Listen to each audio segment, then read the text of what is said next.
four of them are ready to go. You know, I prepare all four of them to get ready to play. You know, Moody came out there today and looked great. You know, running backs get beat up during the course of the year.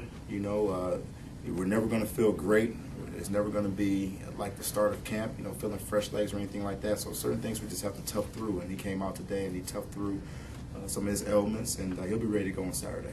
Were you happy with the distribution of carries last Saturday, with Demps getting about 26 and then other guys getting about 8 or 9, or would you like to see it more evened out? I got to even that out a little bit. I trusted Demps at that time. I felt that he had a little bit of a hot foot, you know, and when I have a back that's kind of in a rhythm, I kind of tend to lean on that back during the course of the game a little bit more. But I definitely would like to balance that out a little bit for the sake of Jeff, really. You know, his game is a very explosive game. He's a burst guy. You know, he doesn't run the 800-meter dash. He runs the 100-meter dash. And to be able to keep his legs fresh during the course of the game is going to help him and his football team out. You know, so I need to do a better job of, distributing those carries for that respect, for the sake of the team. Has he improved as a receiver since you've been here? Absolutely. His route running right now is unbelievable.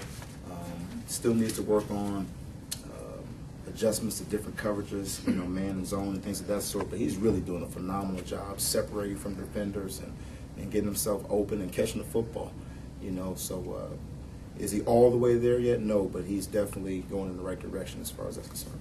What do you see as his role in the offense moving forward? He's kind of been the do-everything, you know, guy you've leaned on. Can you do that through an SEC schedule? What are your expectations of him?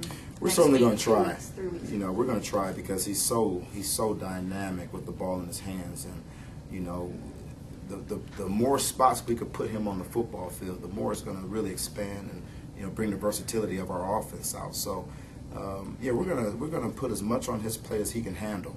You know, and the moment he starts playing slow because there's too much on his plate, then we'll, you know, I got guys in that backfield that can handle it. You know, they can pick up where he can't, you know, fill the void. So the way Gillislee runs down around the goal line, does that kind of make you say, I got to get him the ball more often? Yeah, it does, really. It really does. I mean, he's just a north-south mentality. He plays through contact.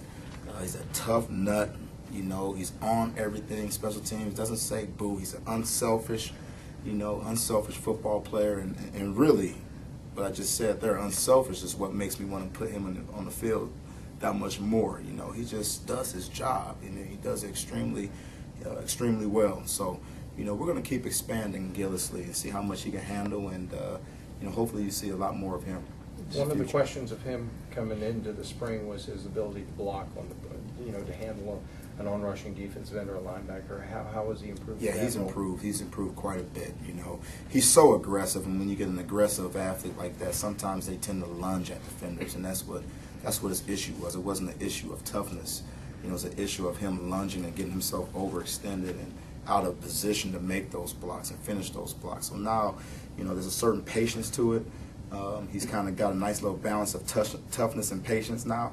And I think he's going to be a really good blocker here in the future. And he's definitely in that direction right now.